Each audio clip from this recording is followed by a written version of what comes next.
Hello, thank you so much for joining us today.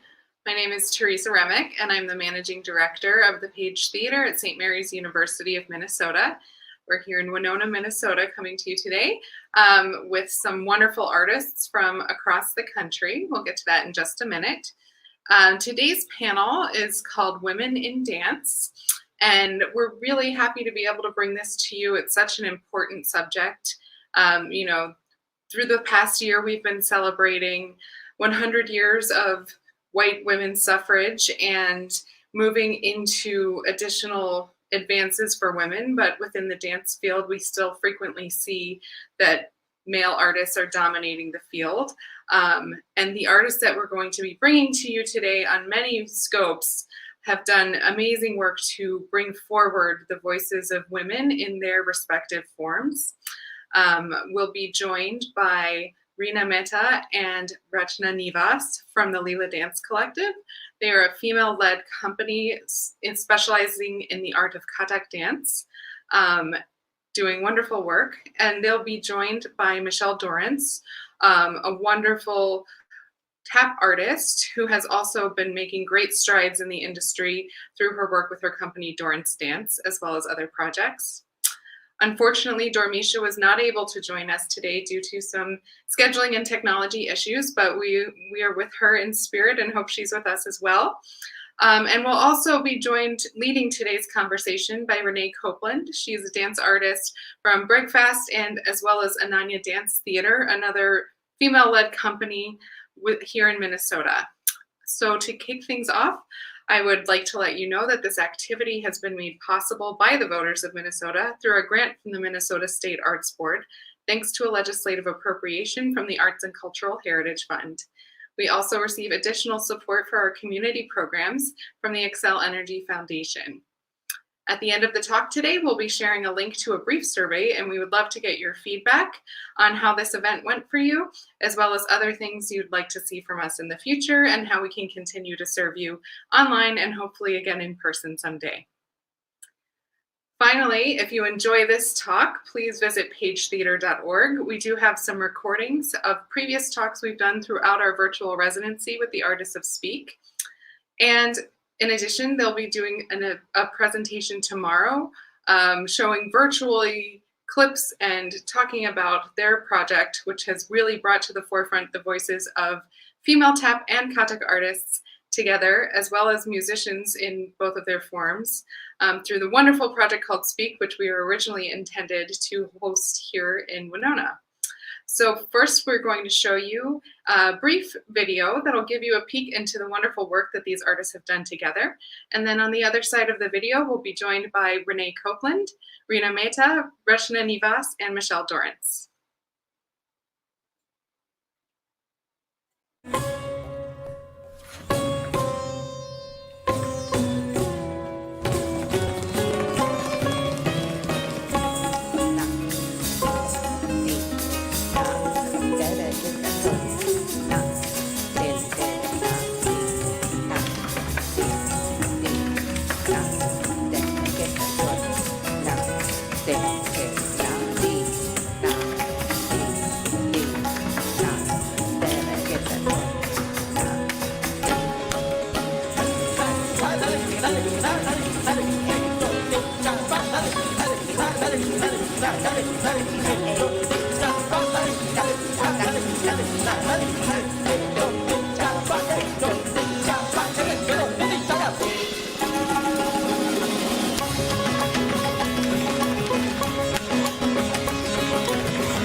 Welcome. Hello. Hi. Let's start. stunning trailer that is. I love watching that.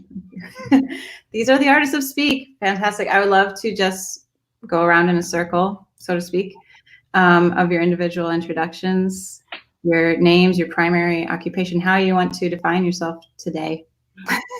Who are you? Rena, please. Sure, I'll start. So namaskar, everybody. My name is Rena Mehta. I am, as Teresa mentioned, a Kathak dancer. Kathak is a classical dance form from North India. And I'm also the co-founder of the Leela Dance Collective and sisters with these two beautiful ladies and Dormisha on this project and hopefully in life. Hi, I'm Michelle Dorrance, and I'm a tap dancer and choreographer and artistic director of Dorrance Dance. And it's an honor to be a part of this project and this legacy of collaboration that's really special to both of our communities and us, but also just such a pleasure and a joy to be in dance and rhythm and sisterhood with these folks in D. Hello, my name is Rachna Navas. I am also a Kathak dancer like Rena and co-founder of the Leela Dance Collective.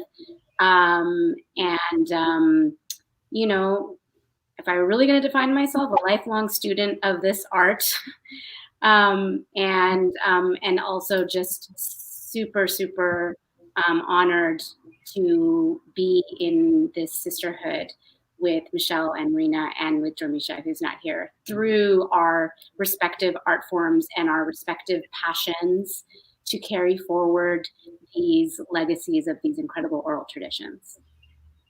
Fantastic. Since Dormisha is not here, would each of you like to say one dazzling adjective about her, what she brings to collaboration? Just like real quick. Yeah, I mean, I'll say I have more than an adjective. She's just hands down one of the best tap dancers that has ever set foot on the earth. So it's a pleasure to know her, and I'm a better dancer alongside her. Yeah. She pushes all of us. I learned in a previous panel with these two amazing women that she gave them homework I didn't even know about. Yeah. Yeah, she's a heavyweight, and really, there's really no other thing to say, you know. Fantastic. Great. I love to feel her in the space as well here. Yeah. So I'm just going to jump right in because we have some big, deep questions and things to talk about. So the first one is more historical, asking about your specific dance context of Kathak and tap. What is the historic record of women's contributions? Have been there barriers to access of this form? Who has primarily received public recognition for their advances in the field? Who has been omitted? So if any of those are sparking for you, just go ahead and start talking. I mean, I can jump in and kind of quickly say that women are so largely left out of the telling of tap dance history from, you know, as early as we have known personalities inside of the dance, which is the 1800s through, and by personalities, I also mean like masters and innovators and, you know, game changers, legends. But we do, thanks to scholarship, but also to storytelling, you know, that enough of, you know, my generation and the generation above mine just had deep conversations with those who were still alive who knew or remembered the great women. We were able to discover a lot of things that, like, in my lifetime, and I'm 40, so it hasn't been that long, we have uncovered and discovered, and more women are being talked about by the year. So when I was growing up, I didn't, for instance, know about the Whitman sisters, and I'll make note of them first because they're a real early 20th century, which is what kind of the rise of tap's popularity in the United States, and of course also a huge part of its growth. The Women Sisters ran their own tour, vaudeville tour, which is unprecedented, and also it was notably one of the best ever. That they played both, and they were African American women. They played white vaudeville and black vaudeville, but preferred the black circuit because it was their people, and they could walk in through the front door and leave through the front door. I mean, understandably, highly problematic and institutionalized racism wrought through the history of this form. But Alice Whitman is also notable as one of the best tap dancers of the entire early 20th century period. And when men would be asked about her, they go, "Ugh, yeah, man." When Alice would show up to the jam, everyone was kind of bummed that she was better than them, which is like this kind of amazing thing that we love to, now we can all like laugh about. But with that said, Alberta, aka Bert, was a male impersonator, which was another like really remarkable thing at the time. So the Women Sisters are someone that we always want to note, both in relationship to being masters of the form, but also as a part of the growth of the form in its touring,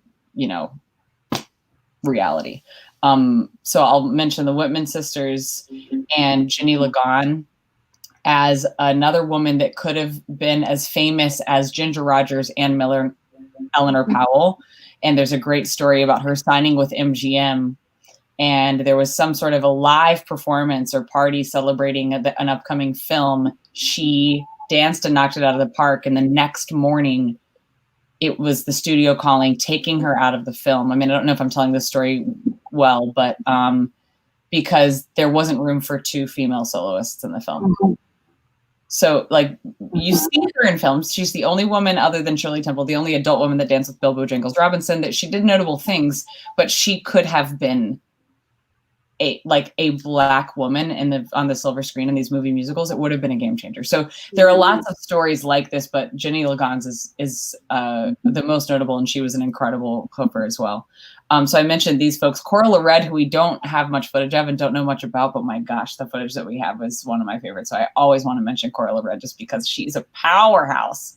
So there's a lot of folks that I can mention, but I mentioned these early women in part because they became soloists and they became leaders in a field that put women in a line, in a chorus line in the back, and did not allow them to solo in most circumstances. So I want to honor those names right now before I continue to go on forever.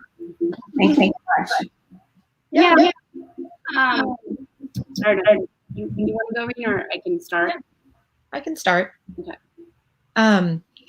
I mean, I think, and Rachna can add on, but I think what I want to say is that if you look at history, women have had a very checkered history with the form.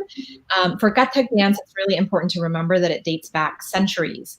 And, the role of women and men in society has changed over these centuries. So the earliest references to Kathak dance date back to actually, between 200 and 400 BCE.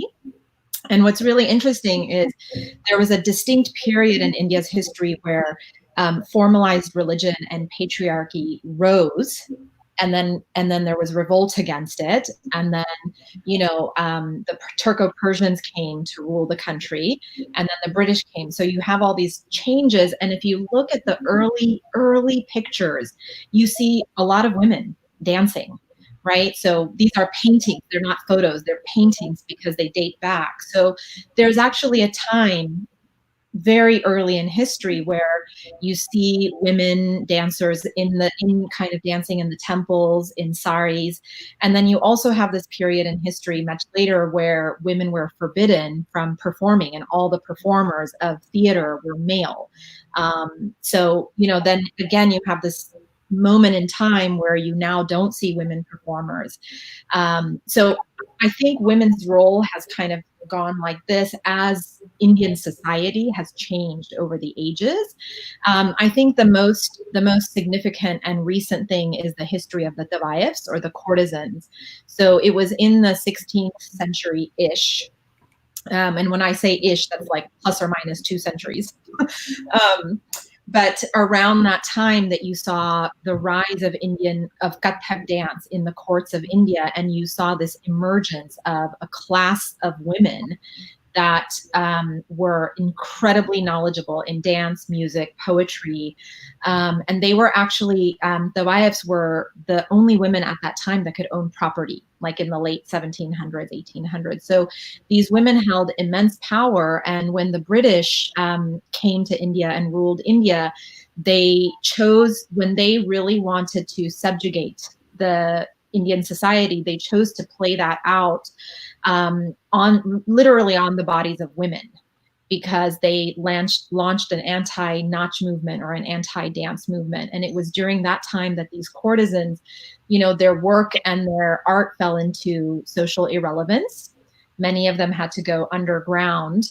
And so I think, and if you see at that time, that's when middle-class women started to dance, but really the masters and the gurus were all men, because there was so much taboo around all that art form, and a lot of that dance became associated with sexuality and prostitution, mainly because of the importation of Victorian morals and mores from the British into Indian society. So,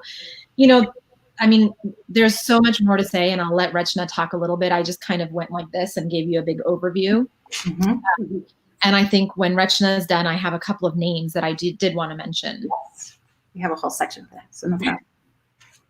Yeah, no, she kind of covered like the really important historical aspect, because it's what happened to the courtesans, which, as Rena said, were the highest authority, and were, not even just owning wasn't even just that they owned property, they were in the highest tax bracket. We have records today of women who are in the highest tax bracket. And in that time, there's actually written stories in journals of men being recommended to associate themselves with these particular courtesans because it raised their status. Mm-hmm.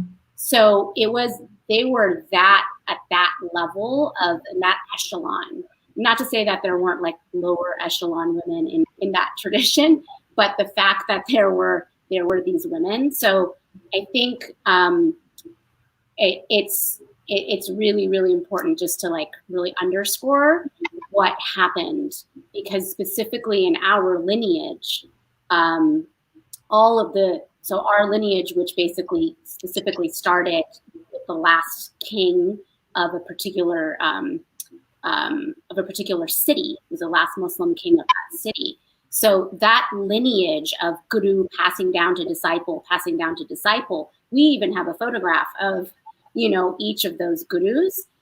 It's a photograph of all men, because these women who were incredibly knowledgeable, as Rena mentioned, really what they were doing was cheapened to become prostitution, as opposed to this highly intellectual and sensual art form. So all of those women were really, many didn't even survive, but they were really completely left out. Their knowledge, what they had to offer. So and what's really cool about our history, and maybe Rena was going to mention this is one of the names, is that our guru, who was basically at the last of that lineage in India, one of the last, before coming over to the US, he actually studied with his guru, who's our grand guru, who actually was continuing to teach the courtesans. It was no longer a tradition that was in this high, patronage system. It was actually in the prostitute quarters of Calcutta. But even though these were the cheap prostitute quarters, it was also like the highest art and level of art that was being practiced, which is a real dichotomy that was happening. So he actually grew up seeing many of these courtesans in that environment. And one of in particular was his guru sister, who he trained with with his guru. Her name is Madhuri Devi Ji, and she's still alive today. And is in India, and is basically one of the last courtesans that we know of at this juncture who's around. And any moment we get to spend time with her is just like a drop of platinum. Mm. Wow, fantastic storytelling, you guys. This is great. So I think that perfectly, you guys are already aching to say their names. So the next section I have is really saying their names around from each of you in terms of women artists who inspire you and are doing great work. Those who came before, so you're already speaking of the lineage, but then also contemporary colleagues and even young and up and coming, as teachers and people that you're now mentoring and getting to be a part of this transmission of wisdoms, what you're seeing. So yes, anything from that? I'll go. Yeah, I have names. I'm so excited to say these names because these women, and all of the women that I'm going to say their names, they're all senior artists, many that were generations before, but and they're specifically women who they're just one generation above, and they're women that I feel we have had a relationship with through our teacher. So there's countless names that have never been recorded in history, and there's names that I'm not naming. And I just want to, say a shout out to all those women who I'm not naming today, and who I don't even know to name. But the few that live very strongly, I think, in our consciousness, definitely Rachna said Madhuri Devi Singh. And some of the other ones are actually musicians, because for us, the dance is so connected to the music. And there's also female musicians that have had great influence but are unrecognized. So Annapurna Devi ji, who's actually a sister to Ustad Ali Akbar Khan Sahab, Girija Devi, who was a huge fan of our Guruji, blessed him immensely. Nalima Das, who is actually our teacher's mother. She's not necessarily a dancer, but she's single-handedly responsible for providing so much patronage and support to the arts by building and running a dance institution and a fine arts institution. Sitara Devi ji, who's a renowned Kathak dancer, and she's the one who Michelle and Dormisha always ask, who's that one woman? And she's the one. She'll sit in the audience and she'll tell you. It's just a real thing. Yeah. I love the story. Maybe you guys, if there's another storytelling section, I want you to tell that story because I love it. She would, I'll just tell it now. She would sit in the audience. She would sit in the audience, and people were scared. Everybody except for our Guruji were scared for her to come. And she would literally, if she would get up and say, my dearest daughter, go practice some more. Literally, straight up. You just finished performing, and it takes so much courage, to be the person that holds that accountability, because you make a lot of enemies that way. So she was just fire. Roshan Kumari ji, who's a very known dancer, and then Lakshmi Shankar ji, who is a vocalist. Who our Guruji's father knew very well. And she also used to be a dancer and danced actually with Uday Shankarji, who's a great contemporary dancer. So these are the names that we hold in our consciousness very, very dear. Many of them are very recognized in the field, but, still, I think women still exist on the periphery of the form, even the ones that are recognized. So I'm very happy to say their names and just, so honored that they exist in our hearts and minds. I just want to say that it would be fantastic if we could write this down somehow on the live comments after the streaming of this, or in some way, just so those that view this can really, really be accountable and Google some of these names and those that are studying. So thank you. Who's next? She took all of mine, so. Yeah. We're from the same school, so I know. There's only one history. It makes so much sense. So anyway, Michelle, you go. Absolutely. So I want to mention three very specific women first, and then I can, also quickly mention many. And I appreciate, Rena, what you were saying. I also am just acknowledging so many women whose names aren't mentioned enough, or whose names we don't know. I of course, I think the most honest way to tell personal history is through your relationships and your influences, of course. So I'm just going to mention some women that influenced me deeply, and then also some women that were a huge part of the resurgence of tap dance, because women are actually at the forefront of that. With that said, or at the forefront of organizing it as well. So there's also that to be said. So, but actually I'll mention 4, because I'll move from closest to my age to furthest away. And Dormisha is a pioneer and hugely influential. Even though she's close to my age, she and Derek Grant feel like there's this like slight generation, half generation older, but we're very close in age. But she is a huge influence, and also did things that not many other women of my generation did. There was Bring in the Noise, Bring in the Funk was a Broadway show that was a huge part of tap exploding through the 90s into now. Gregory Hines, of course, had done a number of shows, but his kind of passing the torch to Savion, so to speak, and then Dormisha's involvement in that show was only featured Black male dancers.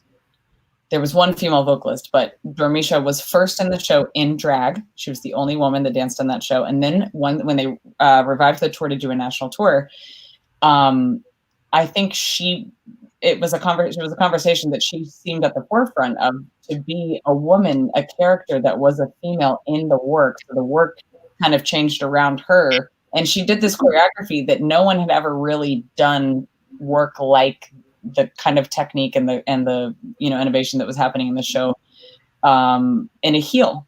So she started also wearing a high heeled shoe, which this is a very unique conversation inside of the tap community, because these shoes are instruments, but they're also, as soon as you take a look at what an Oxford versus a high heel does as far as the way sexuality and gender and performance is viewed and explored, this was a really big deal. And was met with people championing it, and older women being like, we worked so hard to get out of that heel. It was like awesome. So anyway, Dormisha has been a tremendous influence and is just, she's just an incredible, there isn't anything she can't do. She's literally one of my favorite performers on the planet, and I love the music of her dancing so much. So I wish she were here with us, and I want to, she won't necessarily be here to tell any stories. I just want to bring her spirit into the room. With that said, what did I say I was going to do? Oh, I was going to go through the generations, climbing a ladder further away from my birth. A huge influence on not just me, but my generation. And we were speaking of her in a past panel through the page, is Diane Walker. And Rachna at this point even calls her Aunt Diane. We all call her Aunt Diane. She's like, a family member to all of us. Yeah. She is one of the best historians we have, and is really a griot. She is a storyteller of our culture.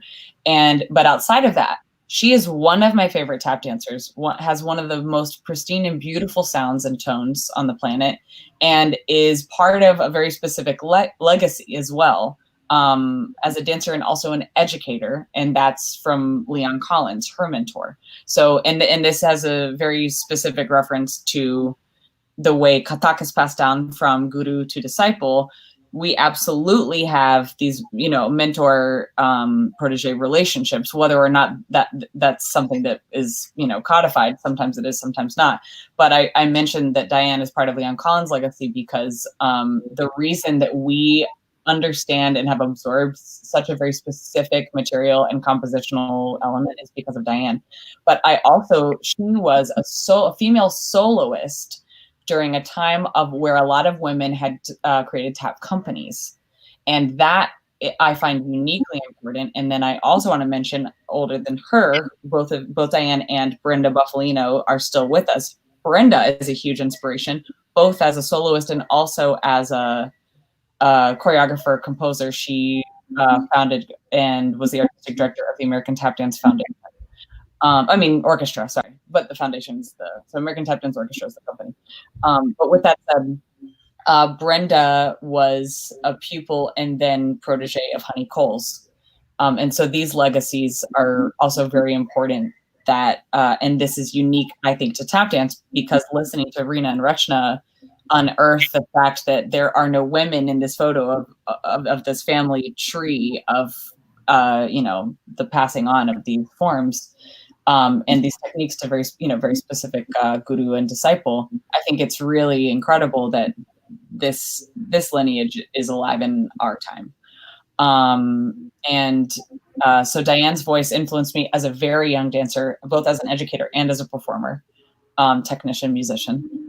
She's known as the Ella Fitzgerald of tap, and because really it's like her tone and her voice and her personality. And Brenda was an envelope pusher and she pushed the edge and pushed the boundaries of things. She was one of the first people to do, in the 70s, I want to say, looping her taps with a guitar loop pedal, creating really interesting choreography with counterpuntal ideas and different work in that respect, and also really developed a technique that she taught then as her own.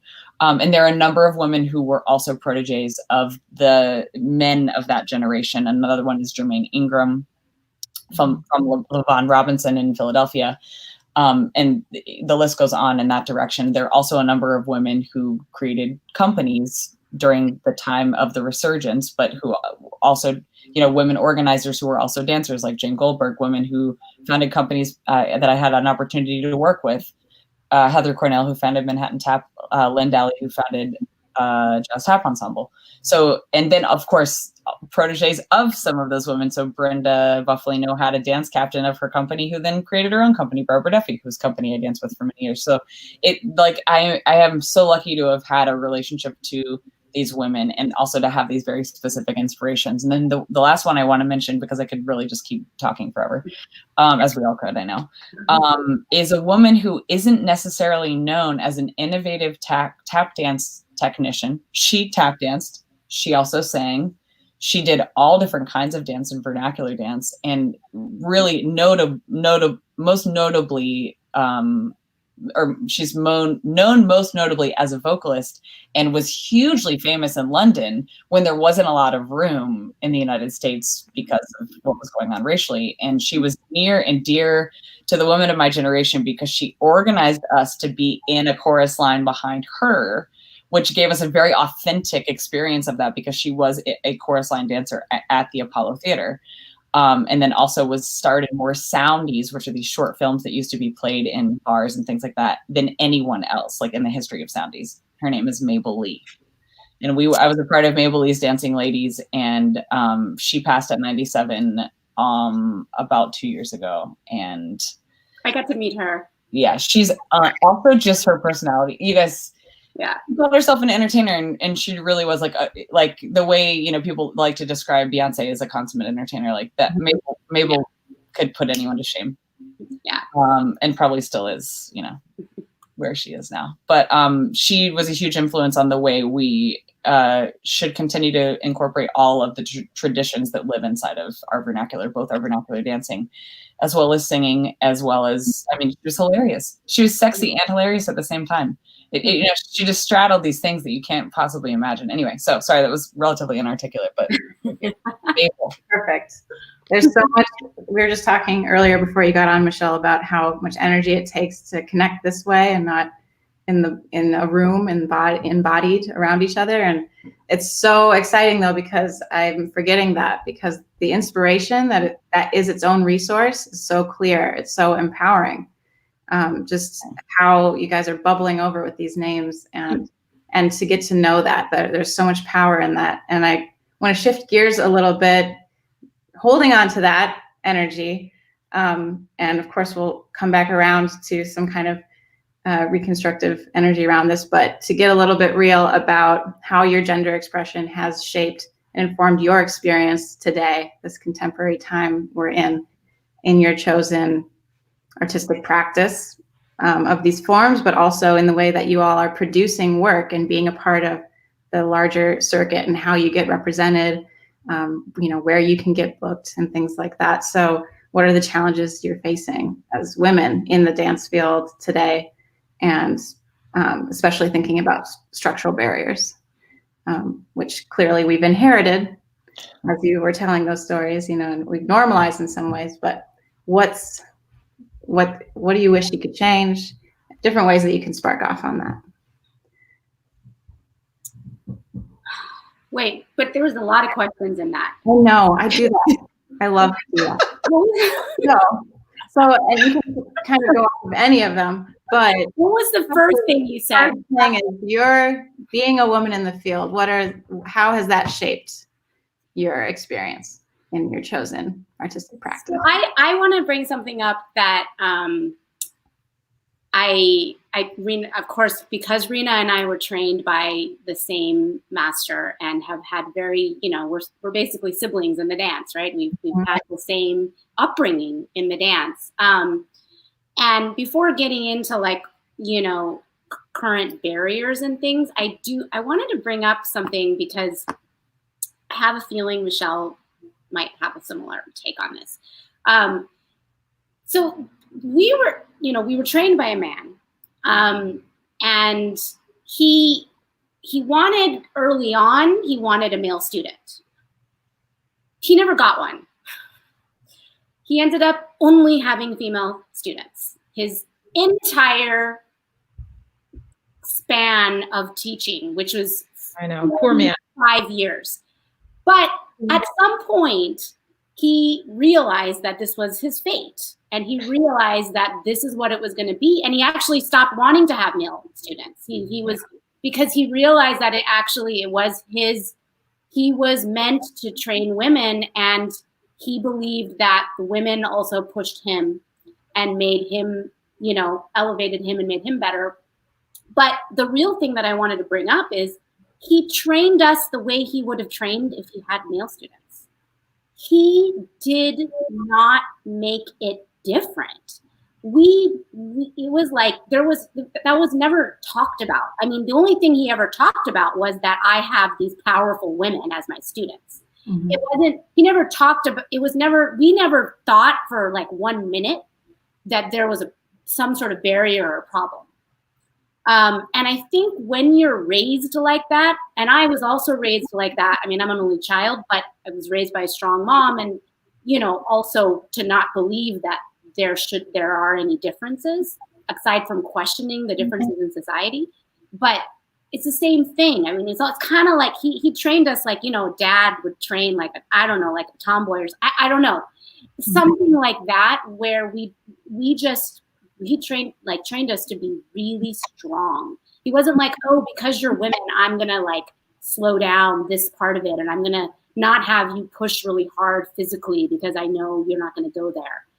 It wasn't like that. We thought that this was how it was. It's only when I started going out in the world and seeing other dancers and Kathak dancers where I was like, oh, and I saw male dancers and female dancers, and that there was actually some of them were playing roles, where the male dancer would come forward when there was more kind of stronger, more, physically things that required more speed, and the female dancer would kind of pull back, where I was like, oh, I didn't know that was even a thing.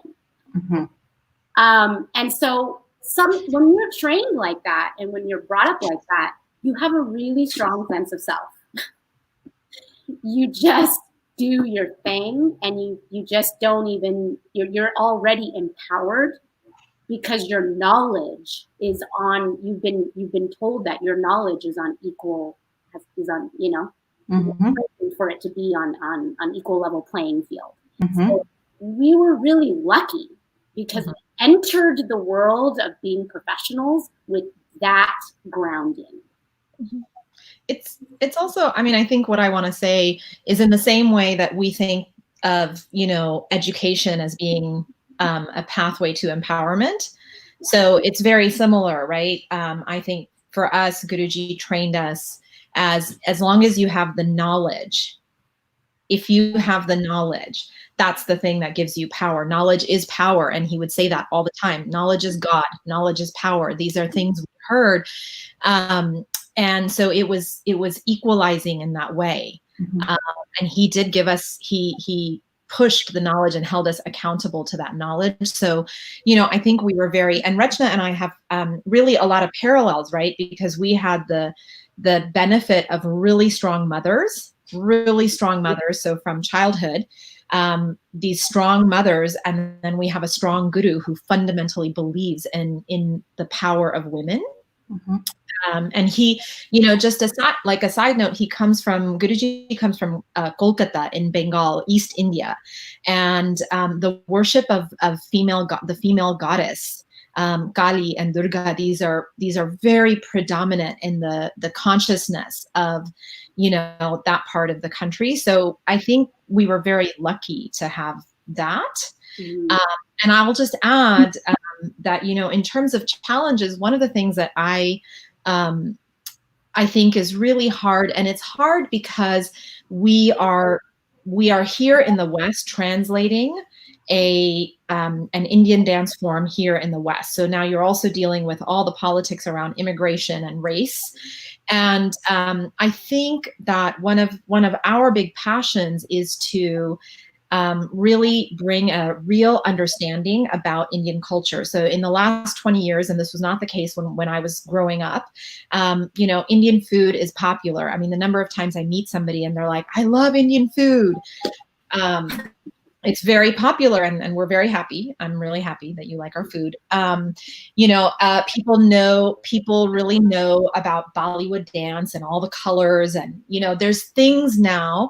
So in some ways, Indian culture is being consumed here in the West, and really speaking, Indian food and Bollywood dance and Indians as doctors and engineers have become the main way that we are perceived. And it's definitely something, I think in Speak, we are percussionists. And in our other production, in Son of the Wind, which is a traditional dance drama, we all dress up as men. So I am a male, I'm the bad guy. Rachna's also, we're both men, we're male warriors. And like, we have beards and we have all kinds of things, and we're like intense. I make a very good, arrogant male king, by the way. I just want to say, I have a little bit of that in me. But what's really interesting is that's not what people expect of us. What they want me to be is a pretty girl in a pretty costume, making really gorgeous faces and flirting with the audience and doing pretty spins. That's the expectation, right? So I think it's not a challenge, but I think what I would say is being able to be all the things that we are, all the things. I am sometimes a pretty girl in a pretty costume flirting with the audience, but I'm also all of these things. And I think for me, and I'm speaking for Rachna, but I think our hope is that we are able to expand and create dimension to what people think of when they think of Indian dance, Indian women, and Indian culture. Mm-hmm. So, yeah, that's what I want to say. Mm-hmm. And I just wanted to say one thing. Sorry, we're not letting you talk. Sorry, Michelle, but I just I love it.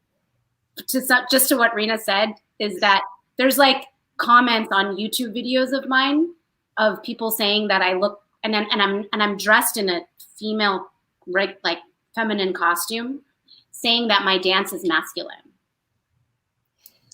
So, so I'm just actually proving the point, the fact that there's even some sort of impression about and it's masculine because I'm dancing fast and my feet are moving really fast and strong. Mm-hmm. Mm-hmm. So, go ahead, Michelle. I mean, I love this, and I also just loved getting to see Rena in full beard. Like, we know about the other work they do, and we see the images and like some trailers and stuff, but like seeing y'all in makeup and seeing everyone, like, I don't know, it's just amazing. So gosh, I had so many responses to that, and I had a very specific one. Oh, it was in relationship to I knew Chitresh's prowess and style and legacy and invention and power and, clear virtuosity. I knew his dancing as an audience member, and then got to know him a little bit personally before I really knew Rachna or Rena or had ever seen them dance. But knowing they were his disciples, I already knew the kind of dancers they would be. And that's not to say I knew what their affectation would be or how, but I knew the kind of technicians he would be, not having anything to do with whether he would have, I didn't even think for a second that he would have trained you differently because you were women. Like, you know what I mean? I think that's another thing, that we're just really blessed to be alive right now. And I wouldn't exist as an artist if I were born in another time. I mean, the way I am, that I am just very honestly myself. And I also was raised with a teacher who never told me to dance any differently than I did. The only reason we would be given corrections on the energy or affect of our performance was to honor the choreographer's vision, having nothing to do with whether the choreographer were male or female. It was about the style we were being asked to perform. So there was nothing was gendered. And Jean taught boys and girls, my mentor, Jean Medler. So if we were living in this style, we were going to honor that dancer. When we studied with dancers, the most respectful thing we could do was to embody what they were asking us to embody, plain and simple. And, there were a lot of, like I mentioned, male masters that were alive during this time period that were brought back and that we were able to study with as young people. A huge influence on my dancing was Savion Glover. And so I absolutely imitated, as a young dancer, as a 13, 14, 15-year-old, imitated Savion Glover. A lot of us did, men and women. And there wasn't a conversation inside of the tap community that was just like, oh, it's a shame the women are dancing this way. It was like, it's a shame everyone's trying to copy Savion. Let's try, you know what I mean? It was, and so I'm grateful for that. Granted, of course, there are tons of conversation about gender in performance and in relationship to the history and the way women are depicted in through the movie musical era, and then therefore on the Broadway stage, so theatrically, if you're looking at the way tap dances lived inside of popular culture.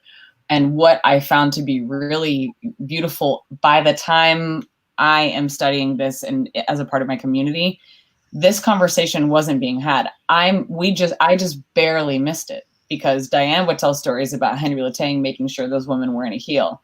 It took Gregory a while to come around. Apparently, a lot of the men really struggled with women wearing flats. And Brenda Buffalino made an argument with Honey Coles. She said, I'm wearing this flat because this is my instrument. And he would argue with her. And then a year later, he didn't take a woman seriously unless they were wearing a flat, because it was this empowered choice. Wow. Yeah. And I think that's and you should hear Brenda tell the story, but I think it's really remarkable. Diane Walker is someone who's also worn a heel and a flat. I mean, and chosen an Oxford as her, so. And now it's like you can choose, a woman can choose. Yes, but that didn't come without its own internal conflict and problems inside of the community. But I do want to say, women like Brenda and Diane can also be very traditionally feminine, but it's not a conversation. Anyway, sorry, I can go down that road, but I want to, and also Renee, you asked us a number of other things, and I feel like we can carve through some of the other ones while we're talking about this. But when I mentioned that Dormisha put a heel on and was dancing how women did not used to dance in a heel, to me, it was so exciting. And I put a heel on and I looked like a crazy, eccentric, arm, no control, so I asked her to teach a class on how to tap dance the way we want to technically. But in a heel, there is a little something about having your feet, further apart than your shoulders that just doesn't look great. Why do we even have the heel on if it's about line? And so then you're trying to think of, what is this heel really for? This has a relationship to line into a visual, element of our form, as opposed to just this very music focused, part of our hearts. But with that said, that came with a huge backlash, and the conversation, was wrapped up in a way in order to honor what these women had done and worked so hard to get out of the heel. The reason they worked so hard together to heal. It wasn't to force women to be in a flat. It was to give us the choice. I think that's like, and this is the same thing with, the waves of feminist movements in the United States and in various other countries as well throughout the world. But Renee, I feel like you could guide us back into the other. Yes, unfortunately, we're running out of time. Question.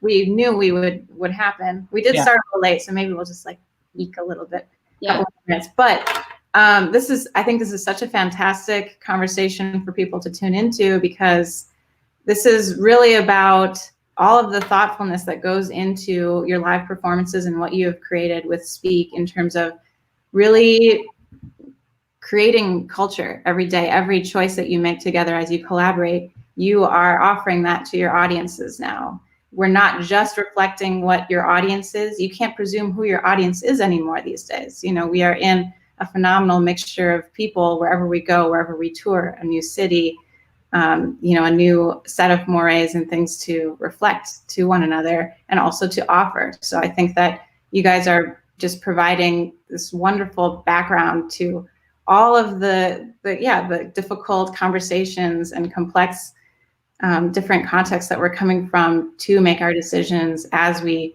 try to keep emboldening the spectrum of what femininity is, what we can express in our bodies. So with that, I had kind of there's a question of how Leela Dance Collective formed. That's just an interesting story. I would like to know if it was as quick as possible, but also then, bringing in Dormisha and Michelle as Speak, and kind of rounding out kind of a final question around sisterhood and what that's meant to you. We mentioned in a conversation earlier about very nuanced things that come from your style of making and being, and how your artistic excellence comes from your interpersonal connections with each other. It's about also cooking food, sharing food with each other, about long-term thinking, some kind of marked ways that women, in fact, empower each other and ourselves to keep doing the work. So Leela Dance Collective, quick formation. Sorry. I just want to say, I'm just a little nervous about time, but I just want to say real quick about the sisterhood piece, and then I promise I will keep my mouth shut and let Rechna and Michelle finish off. But I just wanted to say, because it's been really nice to do this work with the Page Theater, because it's gotten me and Rechna and Michelle talking a lot, and so I'm so grateful. But I think one of the things I just want to say about Michelle, Dormisha, Rechna, and I, and why I think I feel so grateful to work with these three ladies, is that, growing up, I was always very comfortable with boys. All my friends were boys, and I was not friends with any girls. I was very scared of girls.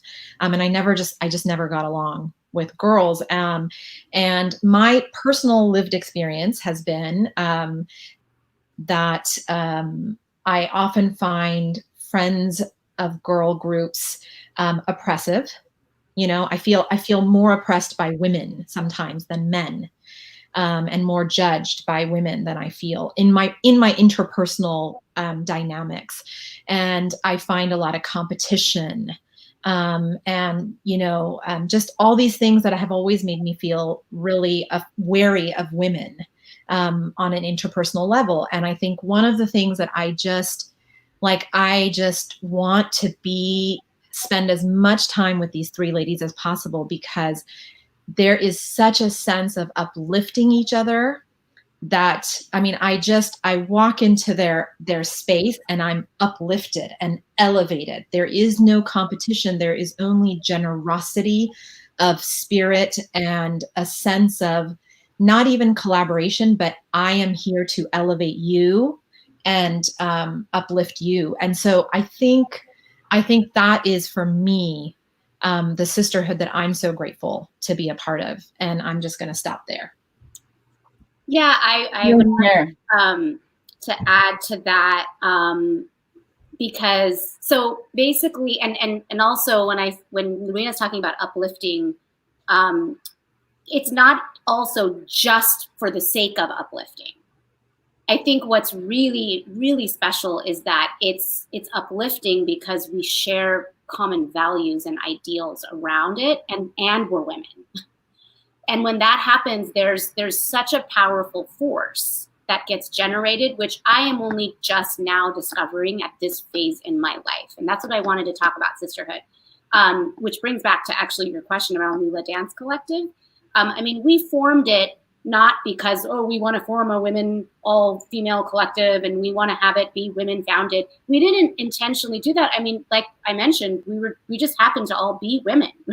Our guru had passed, and we were, all of us sisters, we were already the ones who, had trained together. And those of us that decided to form it, we had aligned values and we came together, and our value was that instead of all of us going off in our own corners and forming, the Russian Navas Dance Company and Rina Mehta Dance Company and whatever, we believed in that moment in time that we were going to make much larger strides and go farther if we worked together.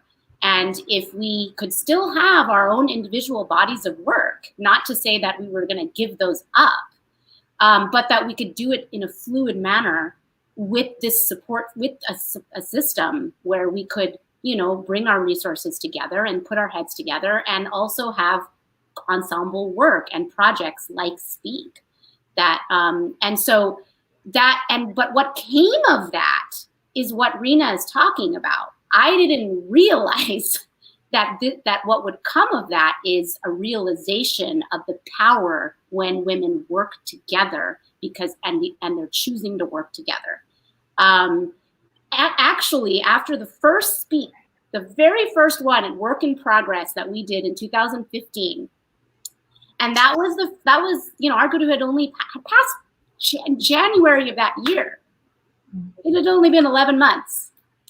And we had brought in not just the 4 dancers, but our drummer, Allison, is a woman. Our pianist, Carmen Stoff, was a woman. So now I had gone from seeing basically an all male shows with a couple of women maybe, and that to headed by men, where the men were in charge, to all of a sudden the women were in charge, and there was the gender balance was that there were more women. It was 60% women. Mm-hmm. But I didn't realize what it was. And after the show, I looked over to Reen and I was like, something feels so different about this experience. I don't know what it is. I don't know, there's just something. And Reena's like, yeah, it's because there's so many women. And I was like, oh. And I'm not trying to turn this into a male bashing panel by any means. I believe ideally in a gender balance and equity, but somehow there was something very easy in the collaborative spirit, which is what women bring to the table in such important ways.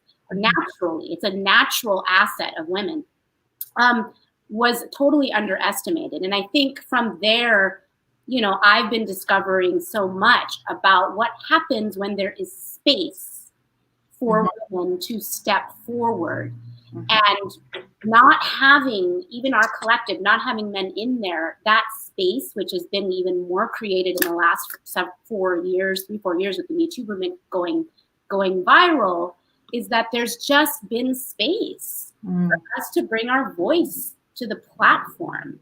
And it's like Michelle said, it's a really, really great, amazing time to do that. So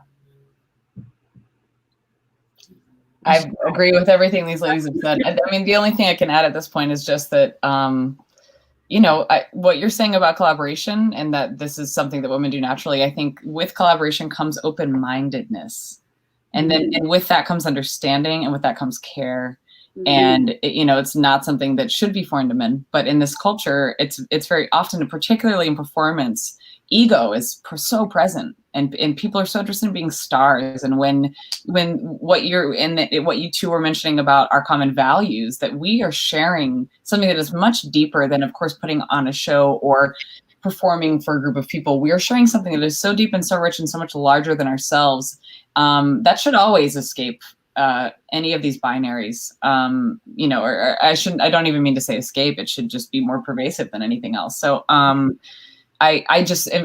really lucky to, every time I'm in the room, I'm like, right, this is such a good hang. Right. Outside of course, a very intriguing and like thought-provoking, process, in part because we learned so much about each other's cultures and we're continuing to push ourselves in those directions. So I'm just really grateful to be able to have these conversations, to share the space and share energy with people who are open-minded and come with understanding, but also come with deep roots and very specific. It's not, we're so open-minded that we aren't holding fast to something that we believe wholeheartedly in, because that, and that is very nuanced and very sophisticated, and we are very protective of. So it is really a unique space that can harness all of those values. And I just thank the two of you, really, because in your reaching out to us, we're a part of this, this conversation and this collaboration, but also, our legacies are now intertwined. And I think that's really, it's a thing that we have to value right now, when there are leaders in political realms that are very divisive in relationship to race, gender, ethnicity, sexual orientation, like that we have one of our world leaders is a hate monger.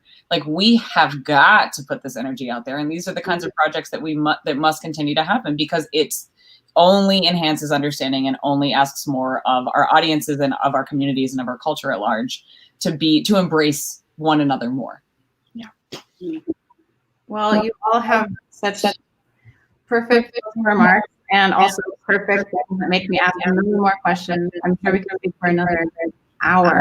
You want to process alone, just so many different things we could. Oh yeah, we could talk all night about this. Fantastic. Which Thank you so much. And yeah, I believe it. I wish we could do it over food though too. Oh, that place near your house in San Francisco. I think we've had Indian food until you have, or just let's go to India. I mean, Right. There's that. Well, thank you so much. I'm going to Thanks, Renee. here. Thank you, Renee. Thank you, Teresa, for bringing myself together. Yeah. Thank you. Thanks so much, Renee and Rena, Rachna, Michelle. We're just so appreciative of all of your time and just amazing conversation today. I wish we could keep going for another hour or three. The conversation really made me want to raise some additional names that we don't usually see during this project, but just again, out of coincidence or fortuitiveness, this entire residency and project really came together through the work of a really large group of amazing women working behind the scenes as well. So just here on our Page Theater side, I really want to thank Caitlin McCoy, Christine Martin, Hina Patel, Rachel Brown, and then also on the speak end of things, Dormisha and Elka Samuel-Smith, both of whom have been doing amazing work as well. And I'm sure there's many more people who have been supporting and sharing. So we would love just to send a shout out and thank you to everyone for their organizational and emotional labor. I've posted a link to a short survey in the comments here, and we would really appreciate getting your feedback. We'd love to have you tune in as well tomorrow for our speak presentation. And you can find more about that at pagetheater.org, as well as at Leela Dance Collective's website and Facebook, I believe. And we'll find a way to share those names too, right? Yeah.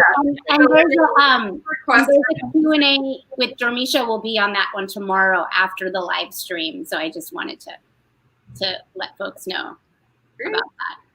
And thank you, Teresa, because you acknowledged you because you're making this happen. So, well, thank you all so much, and we look forward to seeing you at our next event. Bye, everyone. Bye.